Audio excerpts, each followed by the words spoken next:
Uma vez quero dizer que é uma alegria ter todos vocês aqui nessa noite. Tenho certeza que Deus vai abençoar a sua vida, seu ministério.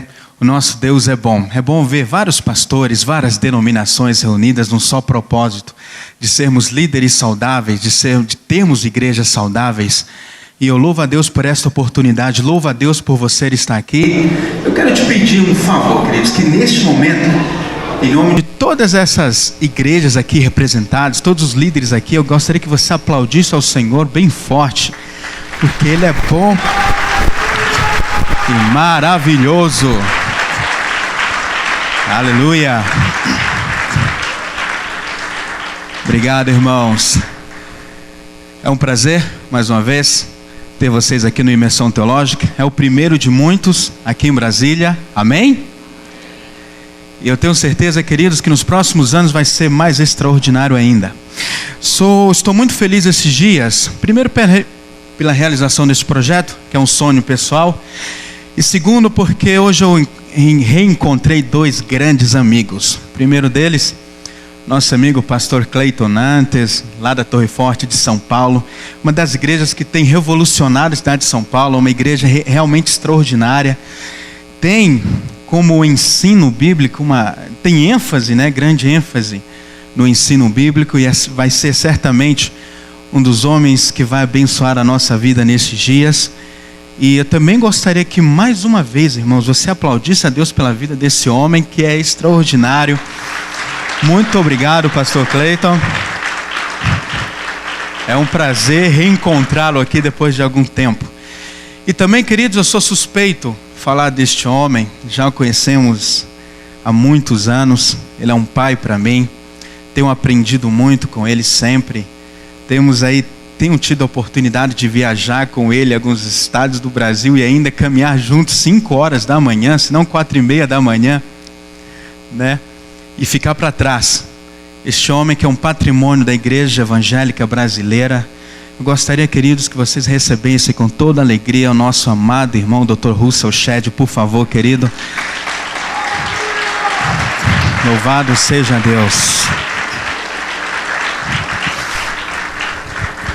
Deixa eu só avisar para vocês que lá fora tem vários estandes, Estandes da Convenção Batista, da Sociedade Bíblica e outros estandes.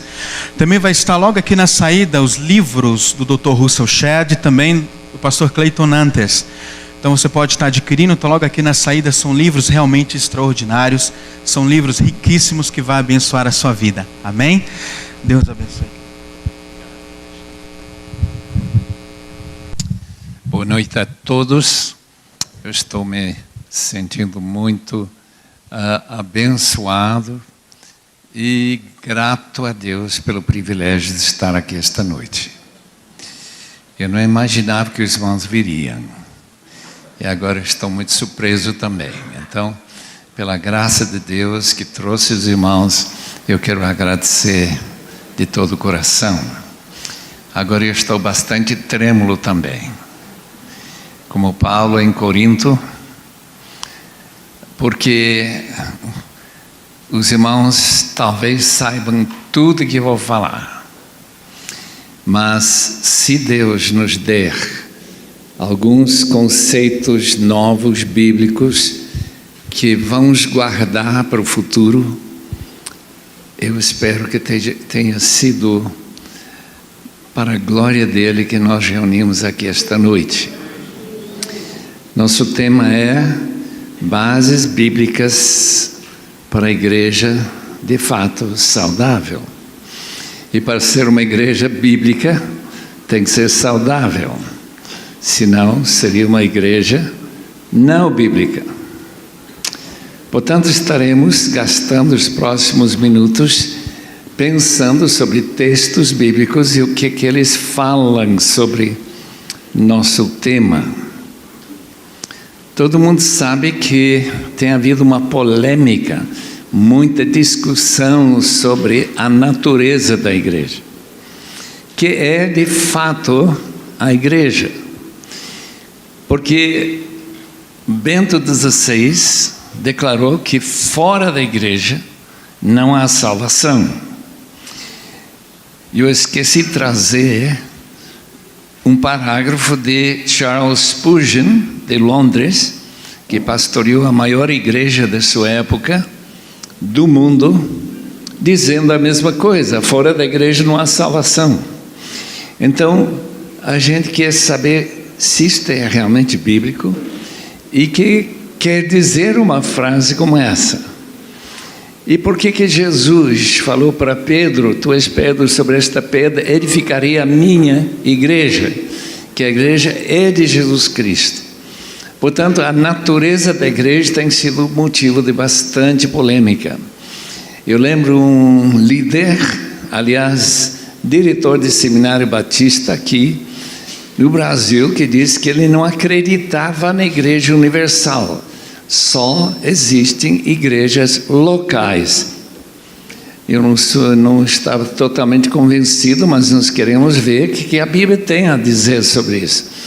E que significa essa palavra igreja, eclesia. Tudo bem, então vamos orar, pedindo que Deus nos cuide de tropeçar, que as ideias que os irmãos vão colocar aqui, aquela matéria cinzenta,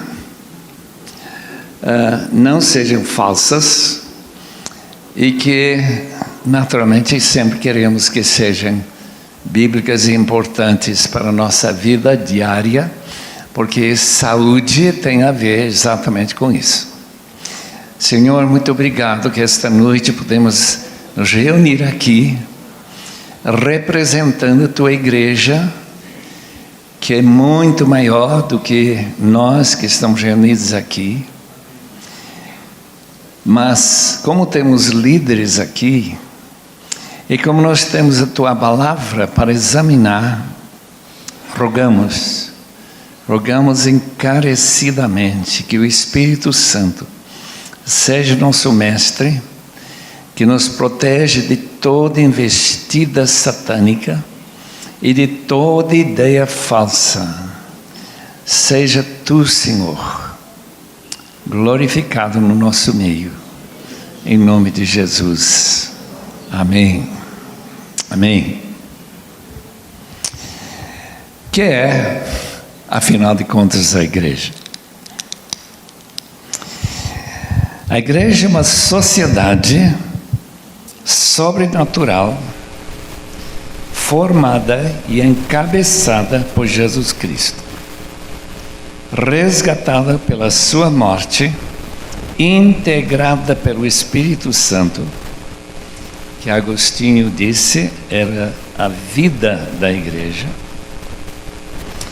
E nós percebemos isto claramente em vários textos. Eu vou apenas mencionar uma ou outra, mas os irmãos podem procurar muitos desses textos. Mateus 16 a 18, Efésios 1, 22, que diz que a igreja é fundada sobre os profetas, os apóstolos e os profetas. Segundo, a igreja é universal, isto é, inclui todos os remidos. A igreja, ao mesmo tempo, é celestial, é uma cidadania extraterrestre, e não somente neste mundo. Peter O'Brien, da Moore College, na Austrália, quis nos informar disso quando nos reunimos em Cambridge, na Inglaterra, uns 23, 25 anos atrás, para nós realmente desafiar a pensar que não há uma igreja universal, mas somente uma igreja celestial. E uma das razões que ele falava isso é o fato que em Hebreus capítulo 12, versículo 22 em diante, nós não chegamos ao Monte Sinai, mas ao Monte Sião, ao Jerusalém celestial,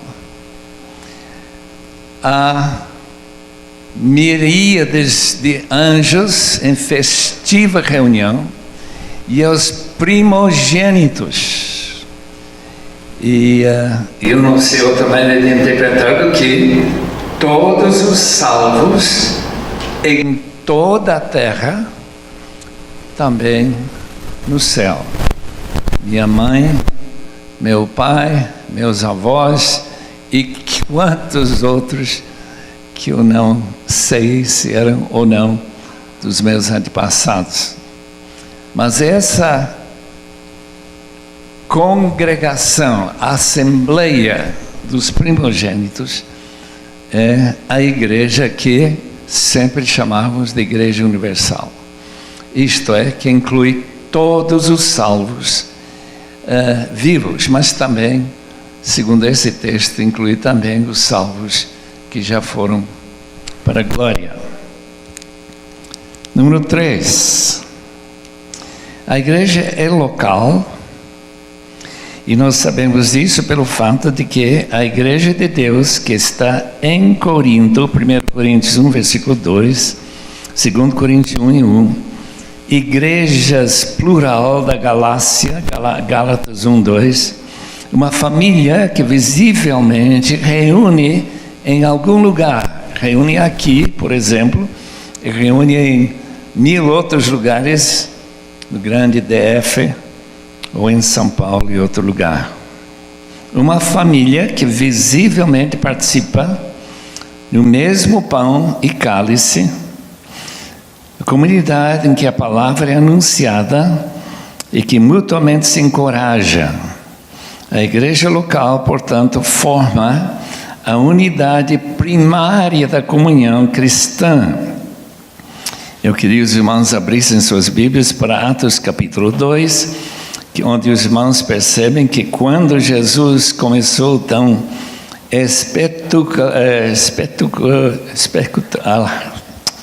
tão maravilhosamente formar a igreja, que eles reuniram lá em Jerusalém, capítulo 2, versículo 42, eles se dedicavam ao ensino dos apóstolos, à comunhão, a partir do pão e as orações. Todos estavam cheios de temor, e muitas maravilhas e sinais foram feitos. Os que criam mantinham-se unidos e tinham tudo em comum.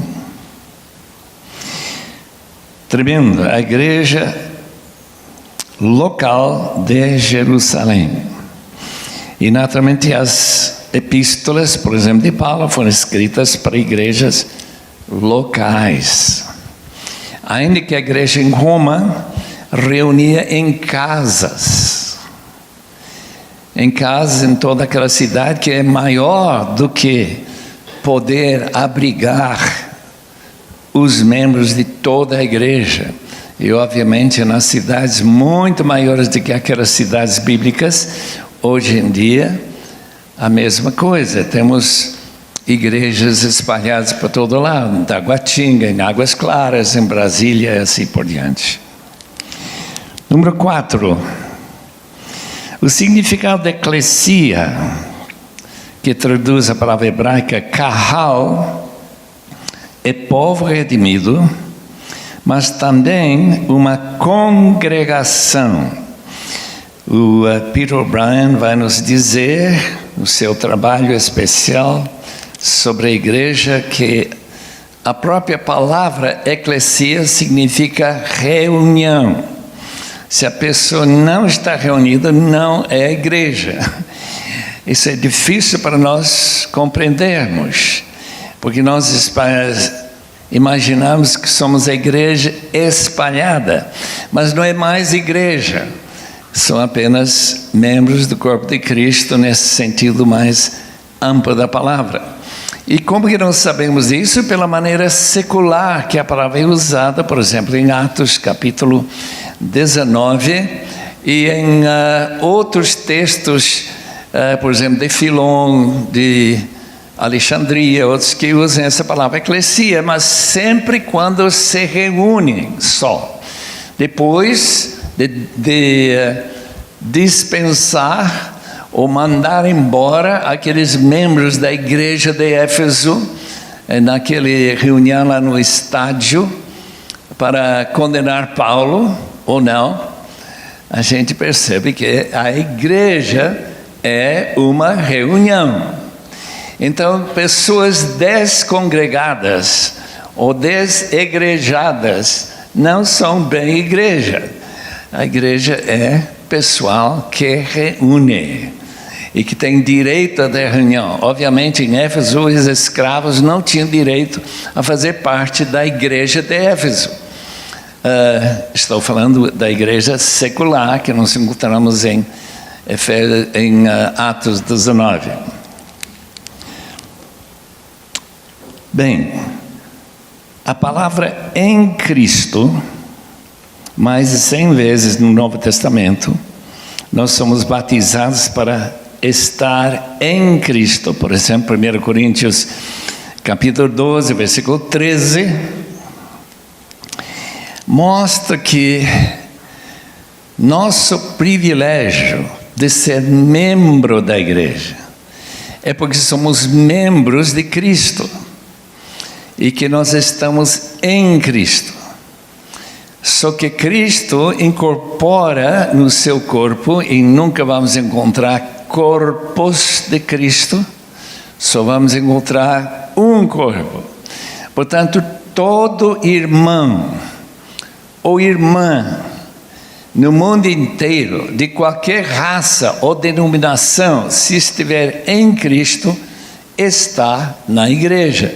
Isto é, ele é membro da igreja. Portanto, nós temos esta ideia de reunião e, ao mesmo tempo, temos a ideia de uma pessoa incorporada numa realidade celestial, uma cidadania do céu, porque Cristo está no céu e nós estamos nele. Então, o Dr. Brian, lá de Austrália, foi enfatizando este fator também. O dono da igreja só pode ser Deus. E 1 Pedro 2,9 chama a igreja de propriedade exclusiva de Deus. Jesus usou essa mesma ideia, ou externou essa mesma ideia, quando diz: eu vou edificar a minha igreja. Não é a congregação que pertence a algum pastor, algum líder que fundou a igreja. A igreja é sempre de Cristo, porque ela é formada por ser incorporado em Cristo. Portanto, a ideia de batismo é batismo para dentro de Cristo, imersão em Cristo. E o próprio discipulado é diferente no Novo Testamento, ainda que a gente muitas vezes pensa em um tipo de aluno. Não é aluno. É uma pessoa ligada ao seu mestre, que é Cristo. Portanto, o discipulado é aprendizado com Cristo. Paulo vai usar essa frase: vocês não aprendestes a Cristo desse jeito. Efésios 4:20, e naturalmente muitos textos nos evangelhos que enfatizam esse ponto. Então, o dono da igreja é Deus. Povo, que também a igreja trata-se propriedade dele. Se não fosse de Deus, é apenas um clube. E quando a igreja perde seu relacionamento pessoal pelo Espírito Santo, pessoas nascidas do Espírito, com Deus ou com Cristo, se não estão, como Colossenses 3:3 diz, a igreja que está em Cristo, em Deus. Se perde esse relacionamento, então é um clube. Eu já estive em clubes que se chamavam igreja, mas não era igreja, era clube, porque não era igreja de Deus. Cuidado, você não está formando um clube religioso. Número 5, ou seja, a igreja não é apenas um meio da graça. Os reformados gostavam de falar de meios da graça. Isto que mantém a gente relacionado a Cristo. A igreja não é somente um meio de graça, é sim, mas é também um fim em si. Isto é, Cristo morreu pela igreja. Essa é uma declaração da própria palavra de Deus em Efésios capítulo 5. E quando nós cantamos nossos cânticos espirituais, como nós cantamos hoje à noite, eu estava repensando sobre uma louvação em Curitiba, e eu não sei se o pastor que me perguntou o que eu pensava dessa louvação, quando reuniram mais ou menos 1.000 e 1.200 pessoas de todo o Brasil para estudar a música cristã e tratar de louvor e assim por diante. Foi muito gostosa. Louvação. Diz, era tudo maravilhoso, menos uma coisa. Sabe o que foi? Quase todas as músicas só falavam de Cristo e eu. Cristo e eu e Cristo. O que Ele fez por mim. Como se a igreja não fosse importante em nenhum sentido da palavra. Eu poderia ser um bom cristão sem a igreja. Mas isso é uma ideia muito falsa, segundo o Novo Testamento. Eu acho que uma doutrina que tem sido espalhada, né? Que Cristo morreu por mim, Ele morreu pela igreja. E como eu sou dentro da igreja, Ele morreu por mim, por causa da igreja. E se nós pudermos recaptar isto, talvez a igreja se tornaria muito mais importante para nós. Talvez estaríamos orando pela igreja.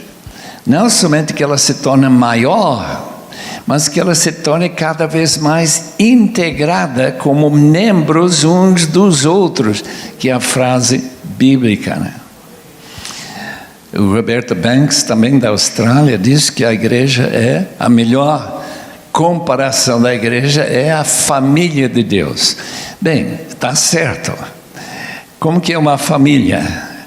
Dependendo do tamanho das crianças, se essa família não existir, essa criança vai morrer, vai ser abandonada lá na rua e vai acabar. Mas se for integrada, então essa família vai cumprir sua missão de realmente dar vida para os seus membros. Não é apenas um meio de graça, mas um fim em si. Deus não quis salvar só indivíduos, mas criar uma nova sociedade. Efésios 3, Paulo até forma 3 palavras que não existem na língua grega para descrever nossa integração, mutualidade, coparticipantes do corpo. E uma colônia de cidadãos na terra, mas são do céu. E no certo, ser membro da igreja não é questão de gosto ou opção, mas incorporação para dentro de uma nova humanidade sob o senhorio de Jesus Cristo. Muito bem, agora vamos lá para o fundamento da igreja. São 4 marcas da igreja. Primeiro, unidade, santidade, apostolicidade e catolicidade. E essas palavras precisam ser reinventadas. A igreja é apostólica, é católica, isto é, de todos os remidos. É simplesmente enfatizando esses lados. A igreja é pessoas que buscam a santidade, e a igreja é unida. não pode ser desunida ou ela nega sua existência, especialmente se nós lembrarmos que a palavra eclesia simplesmente significa ser uma reunião. Isto tem umas implicações, por exemplo, sobre a ceia. Eu lembro igrejas que eu tenho passado que levam a ceia uma pessoa que não podia chegar na igreja. Mas, de fato, a ceia não funciona desse jeito. A ceia sempre funciona no meio da igreja. Por quê? Porque a família está reunida. Se a família não está reunida, então a ceia não tem significado. Agora, eu não estou contra levar a ceia lá para o hospital ou para uma pessoa que não pode sair da cama, mas simplesmente já não é mais a ceia no sentido bíblico da palavra. É uma reunião em que a pessoa toma estes meios da graça, que é o cálice e o pão. Muito bem, então, Cristo, Filho de Deus, ressurreto e rocha, Cristo, a vida essencial da igreja. Então a igreja é relacionada à vida de Cristo. Se Cristo não está vivo, nós também não estamos, não somos nada. A igreja é apostólica e profética, isto é, a Bíblia é fundada sobre Efésios 2:20, os apóstolos e profetas. O Evangelho que oferece salvação eterna pela fé em Cristo Jesus, nosso Senhor, é a verdade que nós cremos para ser membro da igreja, para ser incorporado em Cristo, tem que crer no Evangelho. E Paulo fica muito claro quando ele descreve isso em capítulo 15 de 1 Coríntios, versículos 3 e 4. A essência do Evangelho é bem colocada para nós naquele texto. E finalmente, número 4, o Espírito é fundamento, sendo que sem o Espírito a igreja não passa a ser, não tendo o Espírito, passa a ser uma organização totalmente humana só. Qualidades essenciais da igreja. Essenciais. Se faltar estes elementos, a igreja deixa de ser igreja. Pode ser mesquita. Pode ser um estudo bíblico.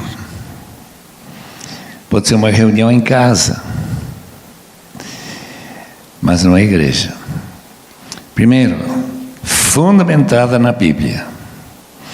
A distinção que divide uma igreja evangélica da igreja católica romana está justamente na submissão às Escrituras e não à tradição. Nós tivemos a visita do Papa Francisco há uns dias atrás. Eu não ouvi o que ele falou, não sei se ele mencionou, por exemplo, a Assunção de Maria. A Assunção de Maria é totalmente extra-bíblico, é uma teoria que não tem nenhuma base na história, não tem nenhuma raiz. Portanto, nós não pregamos a Assunção de Maria. E várias outras doutrinas, os sacramentos, nós não ensinamos que uma pessoa é salva simplesmente porque ele foi batizada como criança, assim por diante. A Bíblia é nossa única regra de fé e prática, o manual sempre disponível para indicar o certo e errado como padrão imutável da vontade de Deus. João 5:39, 10:35, 14:23 e muitos outros textos. Os dons, os carismas, são efeitos da graça na igreja. Por quê? Porque a palavra carisma, caris é graça, M-A é a evidência ou a ação visível da graça. Por exemplo, dom de contribuir, quando alguém vai enchendo esse gasofilácio, ele faz isso, segundo Coríntios capítulo 8, versículo 1, por causa da graça. Quero que vocês saibam da graça que foi manifestada nas igrejas da Macedônia. Então, carisma, todo crente tem carisma. Todos são carismáticos, queira ou não queira. E há alguns crentes que não querem ser chamados carismáticos, mas biblicamente todo crente recebe pelo menos um dom. Senão, a graça não funciona na vida dele. E se não funciona na vida dele, como que ele pode ser cristão? Portanto, como que esta graça se manifesta na sua vida para beneficiar o corpo de Cristo? É justamente o que a igreja exige para ajudar cada membro a descobrir e agir de acordo com seu dom, sua graça. Porque o Espírito Santo que distribui como Ele quer. 1 Coríntios 12, versículo 11. Número 3, duas categorias dos dons são falar, dons de línguas, dons de profecia, dons de discernimento de espíritos, dons de ensino, de encorajamento. Todos são dons que podemos usar a palavra que usa a língua, fala. E os outros dons, 1 Pedro 4, 10 e 11, são os dons que dividem em falar e agir, ou servir, diaconia. Então, se alguém fala de acordo com os oráculos de Deus, sempre de acordo com aquilo que Deus já revelou na sua palavra. E 1 Coríntios 13, versículo 10 e 11, não é uma predição do fim dos dons. Lembre que muitas igrejas chamadas tradicionais, históricas, são de opinião que os dons acabaram no primeiro século. Eu não acho que a Bíblia dá base qualquer para essa posição tão radical. Agora que os dons podem ser negligenciados, não há dúvida alguma. E Paulo escreve para Timóteo para não negligenciar o dom que ele recebeu pela imposição de mãos e uma espécie de consagração para o trabalho. E 2 vezes ele fala que ele não deve negligenciar o seu dom. A igreja tem 2 características que parecem contraditórias. A igreja é uma unidade e está cheia de diversidade. Unidade e diversidade. Mais ou menos como nós temos na pessoa de Cristo. Cristo é Deus, mas Ele é humano. Ele é Deus é um, mas Ele é triuno também. Então tem diversidade na Trindade e tem unidade na essência da Trindade. Então a igreja mais ou menos reflete essa unidade e diversidade. É realmente impressionante como Deus gosta de juntar duas coisas que parece que não se ajuntam. Água e óleo e azeite, alguma coisa assim. Primeiro, a igreja não pode ser nunca um indivíduo só. Eu nunca posso dizer, eu sou a igreja de Cristo. Tal como o corpo não pode ser um membro só. 1 Coríntios 12, 14. Diversidade é essencial à igreja, como Paulo ensina tão claramente. 1 Coríntios 12, 15 a 30. Número 2. A igreja é mais do que uma agremiação. É uma realidade espiritual, mais do que a soma de suas partes. 1 de Pedro 2,9, onde ele usa termos corporativos. Vocês são raça eleita, sacerdócio real, nação santa, povo exclusivo de Deus, e assim por diante. Todos são conceitos de unidade, mas dentro delas, bastante diversidade. Veja essa congregação aqui esta noite. Não há ninguém parecido a outra pessoa. Eu estou olhando para você, não vejo ninguém que se confunde com outra pessoa. Muita diversidade. Mas ao mesmo tempo, é uma unidade. Se todos são participantes no corpo de Cristo. Então essa unidade é essencial.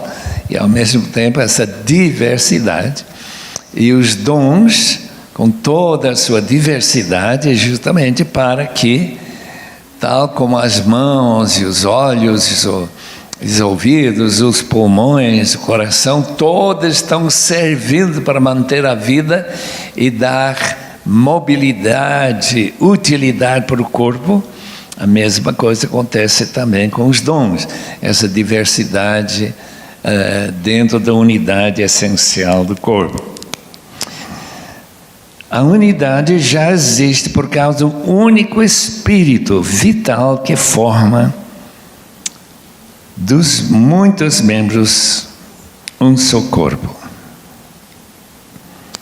Chama de igreja, mas deve ser mantida na prática. E como que se mantém essa unidade na prática? Amando-os uns aos outros, o novo mandamento que Cristo deu para sua igreja. Filipenses 2:2 reza assim, mostrando a importância deste conceito. Se estarmos em Cristo, nós temos alguma motivação, alguma exortação de amor, alguma comunhão no Espírito, ou participação no Espírito, alguma comunhão no Espírito, alguma profunda afeição e compaixão, completa a minha alegria, tendo o mesmo modo de pensar, mesmo amor, um só Espírito, uma só atitude, que desemboca no fato que não tem ninguém com ambição egoísta. Não tem uma doença na igreja, ou pelo menos não deveria ter, chamado meísmo.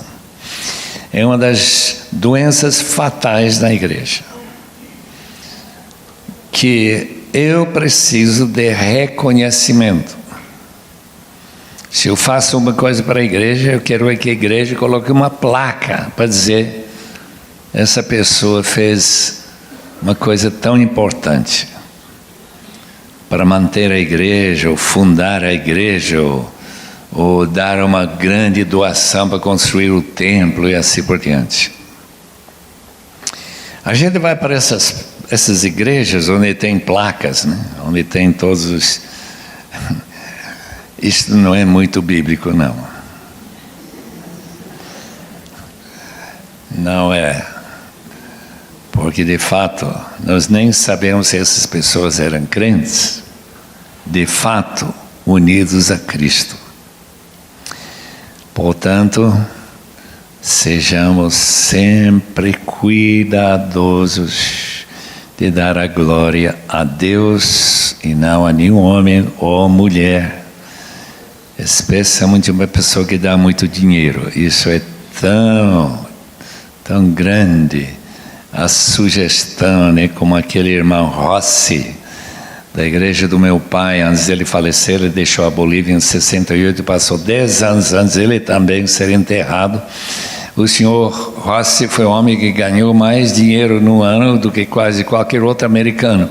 Eu tinha lido sobre ele na revista Time, e lá estava na igreja meu pai, numa reunião de oração de uns 8 pessoas, e como qualquer outro irmão mais simples, ele estava orando. E ele dava nada menos do que todo ano que a igreja levantava $200 mil para missões, ele dava $200 mil. Era simplesmente fácil para ele, porque a companhia dele, chamada Tropicana, finalmente foi vendida antes de ele falecer por mais de 350 milhões de dólares. E ele comprou um terreno, fez uma vila de casas, 250 casas para missionários. E ele, quando qualquer missionário aparecia na igreja, vocês têm alguma necessidade? Então ele dava para eles. Mas não era para colocar uma placa na igreja. Não, a placa está lá no céu, irmão, só guarda. Bem feito, servo bom e fiel. Isso não se fala aqui na terra, fala-se lá, né? Quando George Ferber estava sendo apresentado como tão importante indivíduo, começou a Operação Mobilização, ele disse: agora sei como sente um panqueca americano que coloca o xarope antes de comer em cima dele, né? Nunca esquece, irmãos, cuidado com esses elogios, especialmente quando não são verdadeiras, né? Número 4, unidade essencial da igreja. Destruir a unidade da igreja, declara Paulo, é literalmente romper o santuário de Deus, que a igreja forma, será por Deus destruído. 1 Coríntios 3, 16, 17. Quase ninguém prega sobre esse texto. Tem pessoas que destroem a igreja. Eles são ou com a boca, ou com ensino falso, ou com críticas, ou qualquer outra razão para ofender algum membro da igreja. A gente simplesmente não leva em conta o perigo de destruir a igreja, desfazer a igreja, como uma casa que eu vi que estava sendo destruída, uma casa que tem talvez 100 anos lá em São Paulo, sendo desmantelada hoje, que isso nunca ocorre. Santidade. A igreja é uma comunidade sepultada com Cristo na morte pelo batismo e ressurreto, para andar em novidade de vida. Romanos 6, versículos 4 e 6, na santificação do Espírito. 1 Pedro 1, 2. A igreja se denomina os santos, é um dos títulos da igreja. Os santos que moram em Éfeso, ou em outra cidade, outro lugar. Então, a igreja precisa absolutamente tomar a sua santidade de modo sério. A ordem: não vos associeis com os impuros, 1 Coríntios 5, 9, porque o fermento, por fim, acabará destruindo a massa nova, 1 Coríntios 5, 6 e 7. Em outras palavras, uma igreja sem disciplina está fadado a ruir. A igreja católica é um caso que todo mundo sabe. é uma igreja sem disciplina. Ninguém disciplina ninguém na igreja católica, que eu saiba. Que eu saiba, nunca ouvi falar de disciplina. Originalmente, sim. Até Agostinho fala sobre disciplina na igreja. O que é disciplina? Disciplina é confessar publicamente, como diz Jesus em Mateus, capítulo 15, versículo 18 e 19, e confessar e admitir e pedir perdão, mas se a igreja não, quer dizer, o indivíduo, o pecador, não admite isso, ele tem que ser excluído e reconhecido como publicano, isto é, como pagão, uma pessoa que não é membro de fato da igreja. Então essa ideia, não associeis com pessoas que estão vivendo abertamente no pecado. Não quer dizer que todos nós que não estamos sendo disciplinados estamos bem. Não estamos bem. Precisamos sempre nos arrepender e viver. Mas, pelo menos, não estamos abertamente escandalizando os irmãos. Espero. Como alguns têm feito. E às vezes às escondidas. Eu estive falando numa igreja em São Paulo que durante anos um pastor está vivendo adultério, sempre mentindo que não era adultério, que não estava com essa mulher e assim por diante, mas depois flagrado, obviamente teve que admitir. Disciplina é marca da igreja, tal como uma pessoa falsa na sua família, se alguém chega da rua e vai sentar na sua mesa, e como que o senhor chegou aqui? Bem, eu só queria comer na sua mesa, uma mesa muito bem lotada de gente e coisas boas para comer, então eu vou me sentar aqui. Mas o senhor é da família? Não. O senhor é parente? Não. E como que entrou aqui? Sempre essa pergunta tem que ser feita, como que você entrou aqui? E, por favor, pode encontrar a rua.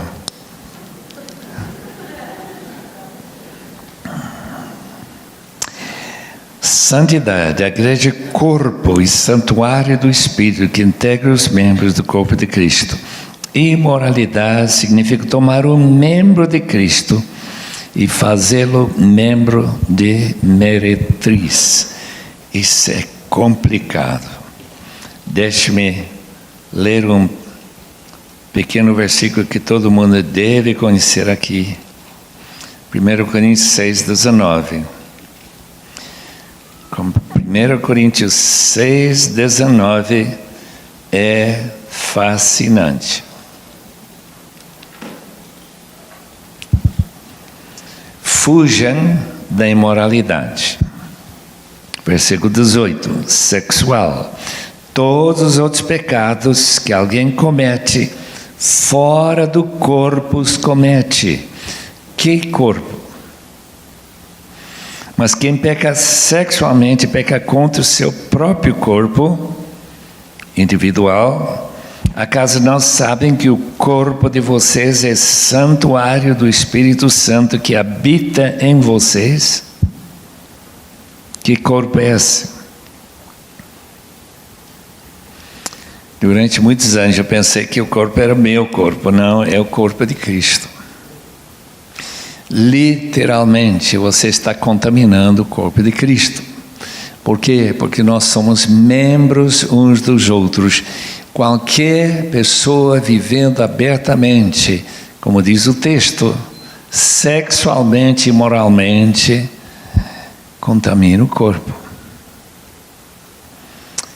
E é essencial, diz Paulo em 1 Coríntios 5, que essa pessoa seja entregue a Satanás se ele não se arrepender, para destruição da carne, da pessoa. Muito sério é a santidade da igreja. Manter essa santidade a todo custo. primeiro problema que surgiu na igreja de Jerusalém foi hipocrisia. Deus puniu o casal Ananias e Safira para demonstrar sua preocupação com a santidade da igreja. Atos 5, 1-11. A igreja sendo a família de Deus, composta de filhos adultos que amam ao Pai e mutuamente se amam. Gálatas 4:6, 1 João 4:8 e muitos outros textos. Deve agir na prática como família, com respeito à responsabilidade uns pelos outros. O amor na igreja é sinal inconfundível de seu relacionamento com a igreja. Tem com Cristo, que a igreja tem com Cristo. 1 João 13, 34, 35. E o vínculo que nos une não é eclesiástico, nem uniformidade da maneira de adorar, mas comunhão no amado. Quando a gente vai para outros países e se vê tanta diversidade na maneira de adorar ou na liturgia, como que a gente faz as coisas, a gente pode até questionar, mas logo percebe-se que tem algo que nos une a eles e que nós todos somos membros do mesmo corpo, da mesma pessoa de Jesus Cristo. Propósito da igreja. Por que a igreja existe? Tratamos agora da missão.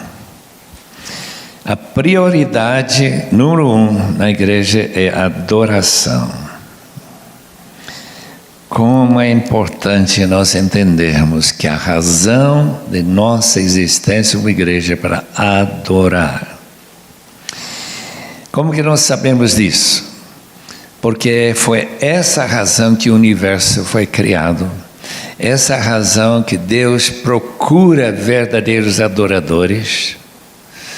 Não há nenhum texto que diz que Ele procura pecadores, que é verdade, mas esse texto diz que Ele procura nesse conclave, nessa reunião, verdadeiros adoradores. E o que significa um verdadeiro adorador? Nós temos que falar ainda depois de amanhã, né? O que está marcado, né? Na ordem das coisas. Número 2. Propósito da igreja é edificação. Pastor, professor Peterson, novamente da Austrália, interessante, né? Ele diz que edificação e adoração são de fato a mesma coisa. Tudo seja feito para edificação. 1 Coríntios, capítulo... Alguém lembra que capítulo é? 14, 26. Tudo. Quando Paulo argumenta, por que não fala línguas na igreja? Antes ele falava línguas mais do que os coríntios. Porque não edificam sem interpretação. Portanto, isso é fundamental, que tudo que se faz na igreja seja para edificação. Ou para colocar de outra forma, segundo o Dr. Peterson, é que seja parte da adoração da igreja. Por exemplo, gasofilácio, cântico dos corinhos, momentos de silêncio, qualquer coisa seja para edificação, e particularmente a pregação desafiante da palavra em exposição dessa palavra. E número 3, evangelização. 1 Pedro 2,9, a igreja existe por meio de sua missão, como fogo existe por meio de queimar.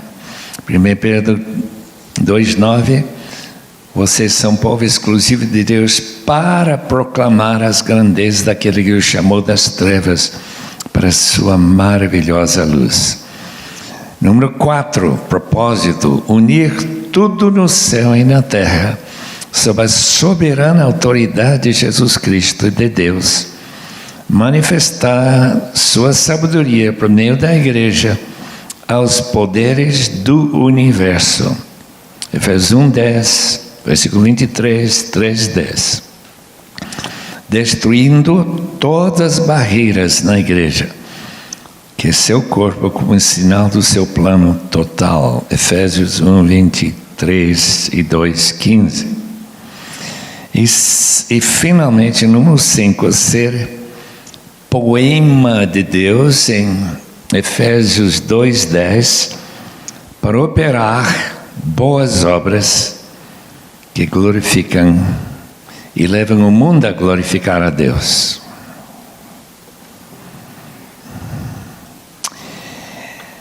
Muito bem. Os irmãos têm paciência para mais uns minutos? Glória a Deus. Vamos gastar uns minutos para terminar.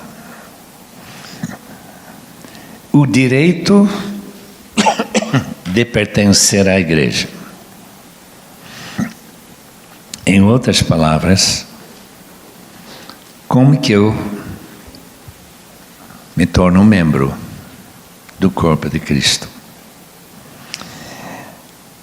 Os que creem em Jesus Cristo e o receberam têm o direito de serem declarados filhos de Deus. João 1:12. Filho de Deus é um dos títulos que descreve a igreja. Portanto, sabemos que quem recebe a Cristo. Agora, na igreja primitiva, receber a Cristo é declará-lo Senhor da sua vida. Por exemplo, em Romanos 10, versículo 9, no ato do batismo, a pessoa declarava abertamente: Jesus Cristo é Senhor, que é um desafio ao imperador, porque ele também é curioso. Então, deixar o curioso de Roma para colocar o senhorio de Cristo sobre a sua vida é o que a Bíblia quer dizer de recebê-lo. E por isso que pessoas, por não declarar que o senhor deles era o imperador, Nero, Tibério, qualquer deles, então, mortos. Trajano fica recebendo essa carta de Plínio, de Bitínia, governador de Bitínia: que faremos com estas diaconisas que são tão obstinadas que eles não querem declarar uma lealdade ao imperador? E ele não sabia o que fazer com eles. Então ele disse: eu tenho tomado a seguinte decisão: não procurar cristãos, porque há demais, né? Muitos cristãos, muita gente já tinha se convertido. Eu já no ano 112 depois de Cristo, não muito tempo depois do livro de Apocalipse ser escrito. Mas eu tenho decidido, se as pessoas continuam sendo obstinados, quando a gente lhes dá mais oportunidades para declarar que o imperador é realmente uma espécie de Deus, lembra do livro de Apocalipse? Então a gente é decapitado. Muita gente perdeu a vida por amor a Cristo e por não querer confessar o contrário à confissão de Cristo ser Senhor. Número 2, batizado em nome de Jesus, na água e no Espírito, são incorporados no corpo de Cristo. Atos 2:38, 1 Coríntios 12:13. Número 3, um grupo pequeno que faz parte de uma igreja não é a igreja.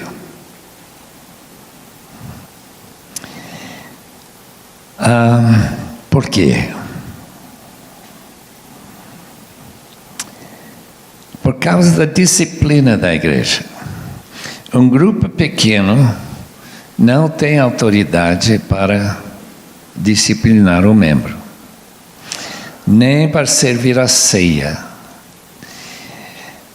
Portanto, uma igreja que tem líderes, presbíteros, é a palavra bíblica, que tem o ensino da palavra, que serve a ceia e que disciplina os seus membros, é uma igreja. Grupo de estudo bíblico não é igreja, escola bíblica dominical também não é igreja, sua família não é igreja. É simplesmente quando nós unimos com os outros irmãos para organizar, como Paulo fez com as igrejas da Galácia, quando ele voltou da sua primeira viagem, estabelecendo líderes com direitos para instituir aqueles fatores fundamentais, e que Tito tem a responsabilidade em Creta de fazer a mesma coisa. Eu lhe deixei Tito lá para colocar pessoas responsáveis para a igreja. Muito bom. Os que bebem do cálice da bênção participem do pão que partimos, e assim tem comunhão no corpo de Cristo. 1 Coríntios 10, 16, 11, 23 a 32, 5, 8. Evitar a comunhão com Cristo por meio de participação da Cristo sem motivo é uma maneira de negar que tendes vida em vós mesmos. Quem diz isso foi Jesus em João 6, 53. O cálice é do Senhor, como também o pão. Cada membro da igreja que se arrependeu e publicamente confessou Jesus como seu Senhor tem direito a participar dessa ceia. 1 Coríntios 10, 1 a 14, Marcos 14, 23, 24, Mateus 26, 27 e assim por diante.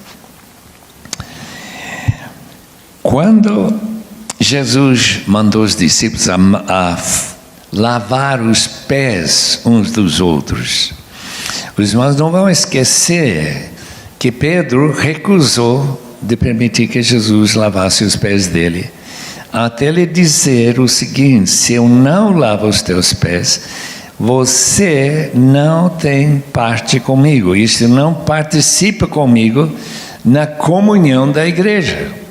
É uma maneira de nós advertir que recusar de tomar a ceia é uma declaração que eu não sou membro deste corpo, desta família. Agora, tem algumas igrejas que restringem a ceia apenas aos seus próprios membros, porque eles estão com medo que haja lá pessoas que estão vivendo abertamente no pecado e que não se arrependeram, e portanto somente aqueles que eles conhecem suficientemente bem. Mas o texto não diz que nós temos que examinar as pessoas, é eles que têm que se examinar, e se de boa consciência eles não estão com temor de condenar a si mesmos tomando a ceia, então eles são convidados a participar da mesa do Senhor e não da igreja. Se fosse mesa da igreja, eles teriam mais razão. Finalmente, organização. Nós já vimos que cada cidade onde havia uma igreja, como em Antioquia, havia líderes responsáveis, presbíteros. Listra, 14:20 de Atos, Derbe, 14:21. Eram apenas grupos de discípulos até que foram eleitos presbíteros e apontados para cada igreja, 14:23. Presbíteros, pastores, bispos são nomes distintos para o mesmo cargo. Isso é fácil mostrar em Atos 20, versículo 17, 28, 1 Timóteo 3:1, Tito 1:5. Recomenda-se o sustento destes obreiros desde que se dediquem à obra. 1 Timóteo 5:17, Gálatas 6:6, 1 Coríntios 9:9-17. Número 3, uma segunda categoria de obreiros na igreja, não pagos, geralmente, são os diáconos. Diaconisas, 1 Timóteo 3:8-13, Filipenses 1:1, Romanos 16:1, no caso de Febe, que é chamado diácono. O concílio, ou melhor, a consulta de Jerusalém, Atos 15, mostra que nenhuma igreja ou organização eclesiástica tem autoridade divina para legislar sobre o comportamento, a doutrina de igrejas locais. As decisões foram repassadas para as igrejas somente como recomendações, Atos 15, 25 e 28. Jesus Cristo é cabeça da igreja, chefe da igreja, dirigindo-a pelas Escrituras. Finalmente, bem apropriado para nós aqui no Brasil, nenhum apóstolo tem direito de chegar em Corinto e dizer: eu sou apóstolo, se de fato Cristo não o comissionou pessoalmente. O argumento de Paulo, que ele era apóstolo, mesmo sem andar com Cristo, como os outros apóstolos tinham feito. Lembre quando escolheram Matias, eles tiveram que mostrar que ele tinha andado com Cristo durante aqueles anos do seu ministério. Paulo não. Então, como que Paulo é apóstolo? E ele disse: eu recebi a minha comissão diretamente do Senhor Jesus.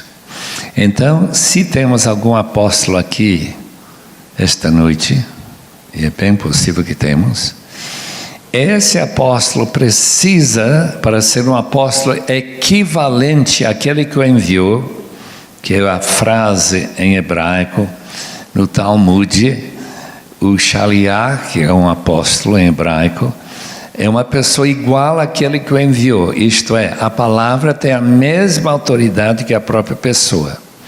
E quando Paulo diz: eu sou embaixador, e nós reconhecemos que naquela época não havia telefone ou telégrafo ou nada para poder comunicar o imperador com as distantes terras do império. Ele colocava toda a autoridade nas mãos dos seus embaixadores. Então eles podiam fazer negociações e tomar decisões. Então nosso relacionamento com Cristo, então, é só baseado naquilo que os apóstolos ensinam, ou os profetas, porque a igreja é fundada sobre apóstolos e profetas. Agora tem apóstolos no Novo Testamento que são da igreja.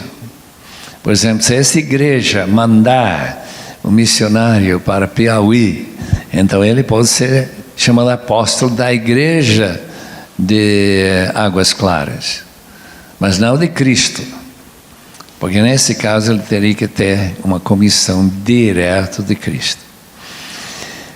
Portanto, irmãos, a igreja de Cristo é uma entidade celestial com grupos organizados, integrados pelo Espírito, cheios dos dons do Espírito, que adoram a Deus em comunhão uns com os outros e que se amam uns aos outros. Vamos orar.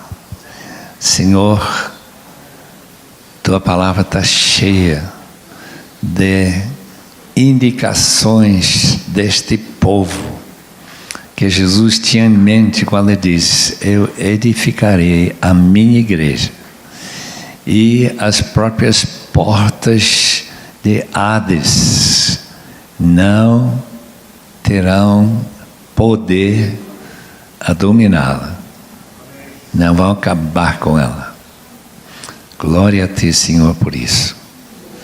Abençoa cada um, tira de suas cabeças qualquer declaração errada, e para aqueles que estão certos, ajuda-nos, ó Deus, ver as implicações para nossas próprias igrejas, em nome de Jesus. Amém, Senhor.